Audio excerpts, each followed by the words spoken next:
अस्सलाम वालेकुम, I am dietitian Aria Malik. Welcome back to my channel. और वो सब लोग जो पहली बार मेरी वीडियो को देख रहे हैं, वेलकम टू ऑल ऑफ दोस्त। आज की वीडियो में मैं बात करने वाली हूँ 10 ऐसी जापानीज़ हैबिट्स के ऊपर जो कि आपको हेल्प कर सकती हैं फ़ैट लॉस में, और बेसिकली जापानीज़ लोगों को भी वो हेल्प करती हैं फ़ैट लॉस के अंदर। आपने देखा होगा कि जापान में लोग बहुत ज़्यादा स्लिम होते हैं, इसके साथ-साथ वो स्लिम और स्मार्ट तो होते ही हैं, उनकी एज बहुत ज़्यादा होती है, यानी इनका एवरेज लाइफ स्पैन बहुत ज़्यादा होता है। और अगर आपने ऐसी बहुत सारी वीडियोज़ देखी होंगी कि जहाँ पर मॉम एंड डॉटर वो सेम लग रही होती हैं। ऑल्दो जापान की, कोरिया की और इन सब कंट्रीज़ की एक बहुत बड़ी स्किन केयर इंडस्ट्री भी है, बट उसके साथ-साथ उनके अंदर कुछ ऐसी हैबिट्स हैं जो उनको हेल्प करती हैं यंगर दिखने में। They look very younger, very healthier, very slimmer. So आज मैं आपके साथ उनकी ऐसी 10 सीक्रेट हैबिट्स शेयर करने वाली हूँ जो कि ऑफ कोर्स आपको भी हेल्प कर सकती हैं वेट लॉस करने में। So let's get started. सबसे पहली इनकी सीक्रेट हैबिट है जो मैं आपके साथ शेयर करने वाली हूँ, उसको इनकी ज़बान में कहा जाता है हरा हाचिबू, यानी ईट अंटिल यू आर 80% फुल। आपने तब तक ही खाना है जब तक आप 80% फुल हो जाते हैं, उसके बाद आपने खाना छोड़ देना है। इसमें माइंडफुलनेस की एक बहुत इंपॉर्टेंट टेक्निक है, यानी जब भी आप खा रहे हैं और आपको लगे कि आप तकरीबन 80% फुल हो गए हैं तो आपने खाना छोड़ देना है। वैसे तो अगर हम इस्लाम में देखें तो ये हैबिट ऑलरेडी ये सुन्नह एग्ज़िस्ट करती है कि आपने कितना खाना है, कितने हिस्से पानी है, कितना हिस्सा आपने खाली रखना है। बट जापानीज़ इसको बहुत स्ट्रिक्टली फ़ॉलो करते हैं और वो 80% अपने आप को फुल करते हैं और उसके बाद वो खाना छोड़ देते हैं। ये उनकी हैबिट उनको ना सिर्फ अच्छी डाइजेशन में हेल्प करती है, बल्कि जो खाने के बाद लेज़ीनेस होती है वो भी उनको नहीं होती, और साथ-साथ उनकी कैलोरीज़ भी कहीं न कहीं कंट्रोल हो रही होती हैं, जो लॉन्ग टर्म में उनको स्लिम दिखने में बहुत हेल्प करती हैं और उनको यंगर दिखने में बहुत हेल्प करती हैं। नंबर 2 पे जो हैबिट है उनका पोर्शन साइज़ है। अगर आप जापान में देखें तो बड़ी प्लेट का साइज़ एग्ज़िस्ट ही नहीं करता। वो जो घरों में प्लेट्स का इस्तेमाल रोज़मर्रा इस्तेमाल करते हैं वो छोटी प्लेट्स होती हैं, और रिसर्चेज़ में ये साबित हुआ है कि अगर आप छोटी प्लेट का इस्तेमाल करते हैं जब भी आपने खाना खाना है तो आप कम खाते हैं। यानी अगर आप इसे रोज़मर्रा ज़िंदगी का हिस्सा बनाएँ कि आप अपना जो खाने की प्लेट है उसमें स्मॉल साइज़ ऑफ प्लेट का इस्तेमाल शुरू कर दें, तो eventually you will end up eating less. और इसी तरह फिर जब ये कंसिस्टेंटली आप फॉलो करेंगे तो you will end up eating less calories then which are required, and of course आप उससे वेट लॉस या फैट लॉस करेंगे। और कंसिस्टेंटली इसको बिल्ड करना बहुत ज़रूरी है इन सब हैबिट्स को, क्योंकि ये हैबिट का मतलब ही ये है कि वो उनकी ज़िंदगी का हिस्सा है। वो कुछ दिनों के लिए ऐसा नहीं करते, बल्कि इसको अपनी ज़िंदगी का हिस्सा उन्होंने बनाया हुआ है। नंबर 3 पे जो हैबिट जो कि बहुत ही एक अच्छी हैबिट है कि उनकी जो ओवरऑल डाइट है उसके अंदर प्रोटीन ज़्यादा होता है। यानी जो उनकी प्लेट होती है, जो उनका खाने का एक पोर्शन होता है, उसमें प्रोटीन वो ज़्यादा इस्तेमाल करते हैं। ये हैबिट मैंने यहाँ यूके में भी देखी है कि अगर आप उनके खाने देखें तो उसमें प्रोटीन का पोर्शन ज़्यादा होता है, भले वो अगर वेजिटेरियन है, beans, red beans, baked beans, इसी तरह अगर वो वेजिटेरियन नहीं है तो वो मीट का एक बड़ा पोर्शन इस्तेमाल कर रहे होते हैं, और उनकी जो रोटी या कार्बोहाइड्रेट या ब्रेड होती है वो रिड्यूस होती है as compare to the protein, और इसी तरह उनका अच्छा खासा फाइबर भी साथ वो इस्तेमाल करते हैं। तो ये एक ऐसा वे ऑफ ईटिंग है जो कि आपको हेल्प करता है इन बिल्डिंग योर मसल्स। जब आपके मसल्स बिल्ड होते हैं तो ये लॉन्ग टर्म आपको हेल्प करते हैं, प्रिवेंट करते हैं एजिंग को, साथ-साथ आपका बॉडी शेप भी मेंटेन करते हैं। आई नो कि हमारे कल्चर में ही जो ईटिंग पैटर्न्स हैं वो कुछ इस तरीके से हैं कि हम रोटी का इस्तेमाल, चावल का इस्तेमाल ज़्यादा करते हैं as compare to the protein, और इसको चेंज करना भी थोड़ा-सा मुश्किल है, but you can start adding more protein और अपने कार्बोहाइड्रेट का पोर्शन थोड़ा-सा रिड्यूस करके थोड़ी-सी ज़्यादा प्रोटीन ऐड करना शुरू कर देंगे, और ये दूसरों को भी बताएँ। यानी अगर आपने ये वीडियो देखी है या अगर आपने मेरे से डाइट प्लान लिया है और आपको इस चीज़ का अंदाज़ा हुआ है कि आपने प्रोटीन ज़्यादा इस्तेमाल करनी है, तो लाज़मी ये बहुत ज़रूरी है कि आप दूसरों को भी इस चीज़ की अवेयरनेस दें। 4th इम्पॉर्टेंट हैबिट जो उनकी है वो उनकी रोज़मर्रा ज़िंदगी का हिस्सा है, और अगेन मैंने यहाँ पर भी देखी है कि दे प्रेफर वॉकिंग। भले वो ग्रोसरी स्टोर तक जाना हो, भले वो उन्होंने बच्चे को पिक करने के लिए जाना हो, वो वॉक प्रेफर करते हैं। हमारे कंट्रीज़ में ये चीज़ पॉसिबल इतनी ज़्यादा नहीं है कि इतना सेफ भी नहीं है कि आप बच्चे को स्कूल से पिक करने के लिए बाय वॉक जा रहे हैं, ग्रोसरी करने बाय वॉक जा रहे हैं। बट अगेन आप इसको अपने कंट्री के, अपने कल्चर के अकॉर्डिंग सेट कर सकते हैं। उनके कल्चर में वॉकिंग एक ऐसी चीज़ है जिसको वो प्रायोरिटाइज़ करते हैं, जिसको वो प्रेफ़र करते हैं, जो सर्दी हो गर्मी हो उनको वॉक करनी है। सेम यहाँ पर भी ऐसा होता है कि आप देखेंगे कि लोग बहुत ज़्यादा वॉक को प्रेफ़र करते हैं, जिसकी वजह से उनकी जो एवरेज एज स्पैन है वो बहुत अच्छी है, जिसकी वजह से वो हैप्पी रहते हैं, उनका स्ट्रेस हार्मोन रिलीज़ होता रहता है। बट अपने कंट्री के अकॉर्डिंग इसको किस तरह से एडजस्ट कर सकते हैं कि आप मिल के कोई ग्रुप ऑफ फ्रेंड्स या ग्रुप ऑफ फैमिली आप एक इवनिंग टाइम सेट कर लें जिस टाइम आप अच्छे से वॉक पे जाएं। उस टाइम पे गॉसिप्स कम हो, वॉक ज़्यादा हो। ऑफ कोर्स 1 से 2 आवर की वॉक आप लाजमी करें। अगर तो आप के ग्रुप ऑफ फ्रेंड्स नहीं उनके साथ ज्वाइन करना चाहते तो आप खुद की एक हैबिट बनाएं कि आप अर्ली मॉर्निंग किसी पार्क में जाके कर सकती हैं। नहीं तो आप कुछ ऐसे घर में होम वर्कआउट्स हैं या अगर ट्रेडमिल ले सकती हैं। यानी there are certain ways to do thing. अगर आपके कल्चर में या आपके कंट्री में ये चीज़ पॉसिबल नहीं है कि आप बहुत ज़्यादा वॉक करें, उसको आप किसी और तरीके से मैनेज कर सकती हैं। You just have to make up your mind. Fifth habit ये है कि उनके जो प्रोसेस फूड्स होते हैं वो मिनिमल होते हैं। Although they eat process foods but of course वहाँ पे भी लोग ओबीज होंगे, बट मोस्टली जो वहाँ पर लोग हैं वो स्लिम होते हैं क्योंकि ओवरऑल उनकी जो प्रोसेस फूड की कंजप्शन है वो बहुत कम होती है। अगर मैं इसको कंपेयर करूँ हमारे अपने कंट्री से, यानी अगर मैं बड़े सिटीज़ की बात करूँ तो वहाँ पर ये बहुत कॉमन हो गया कि बच्चों को इतना ज़्यादा जंक पसंद है, वो खाते हैं, वो बाहर से ऑर्डर करते हैं। यानी वो एक कल्चर का हिस्सा बनता जा रहा है। और कुछ लोग तो इसे फ्लेक्स भी करते हैं कि हम बाहर से बहुत खाते हैं, हम तो बाहर से ही खाते हैं, हम तो घर का भी खाना खाते हैं बट बाहर का भी खाते हैं और बहुत ज़्यादा खाते हैं। इसको फ्लेक्स हम कर रहे हैं बट ये चीज़ कल्चरली हमारे ज़िंदगी का हिस्सा बनती जा रही है और ये चीज़ आपको आपके बच्चों की हेल्थ को कहीं न कहीं बहुत बुरी तरह से इम्पैक्ट करेगी एंड यू विल फ़ील कि ये कब होगा। ऑफ कोर्स 10-20 सालों बाद आपको इसका नज़र आएगा डिफ़रेंस।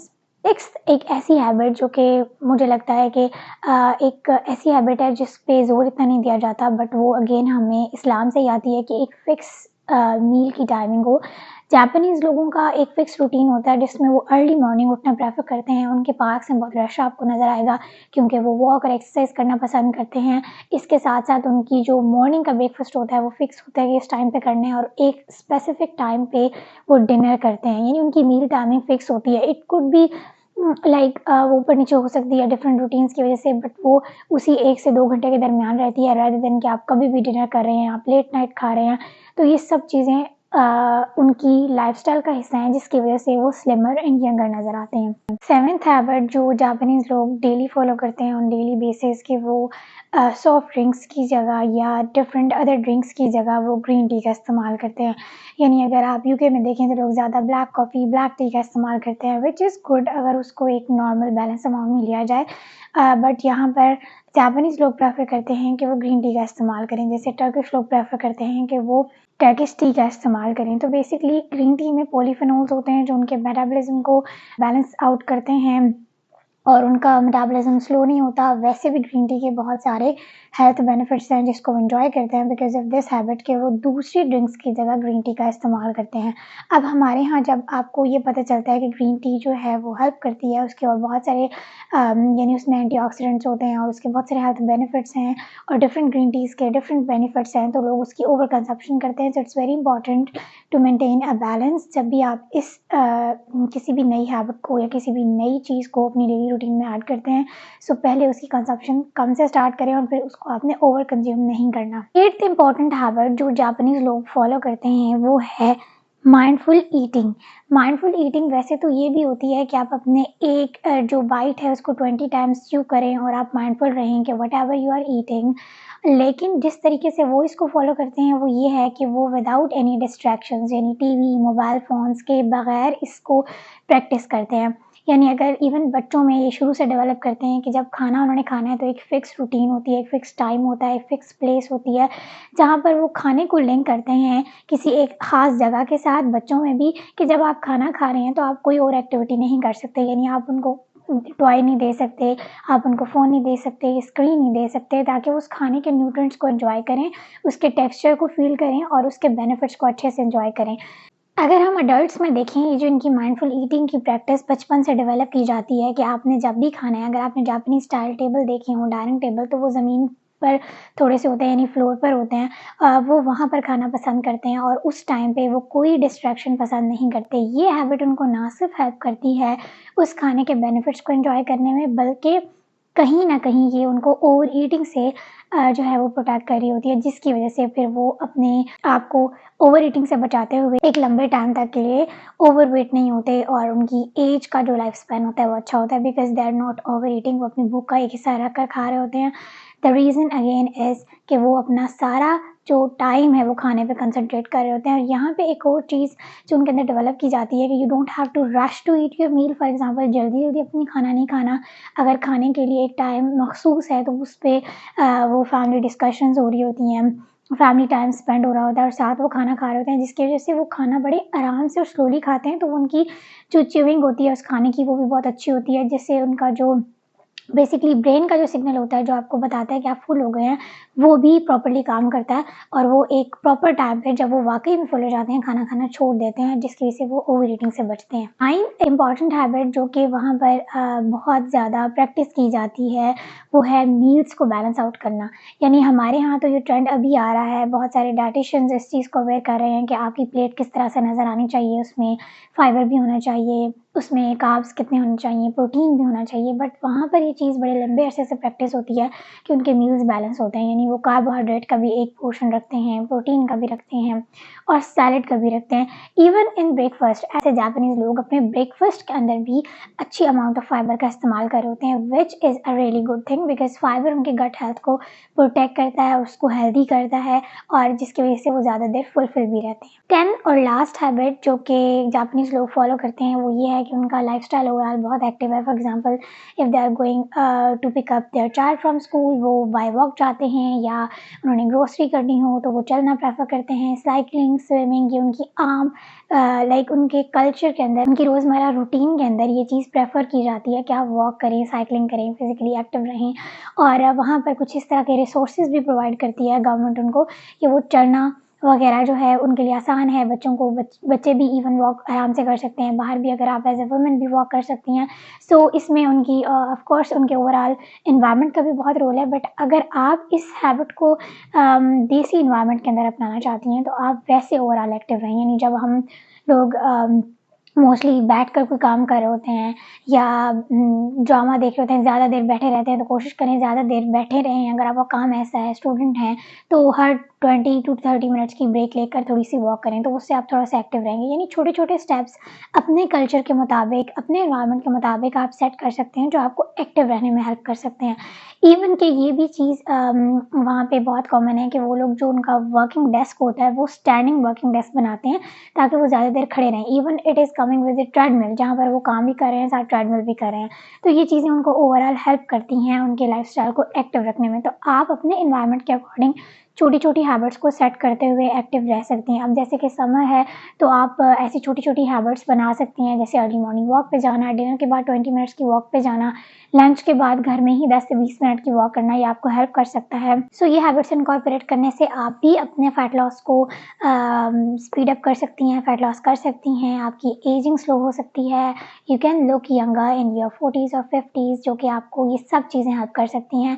इन 10 हैबिट्स में से ऐसी कौन सी हैबिट्स है जो आपकी डेली लाइफ का हिस्सा है और आप इसे फॉलो करती हैं, कमेंट में मुझे ज़रूर बताएं। So this was it for today's video. I hope this video was very useful for you. Till next time, अल्लाह हाफ़िज़।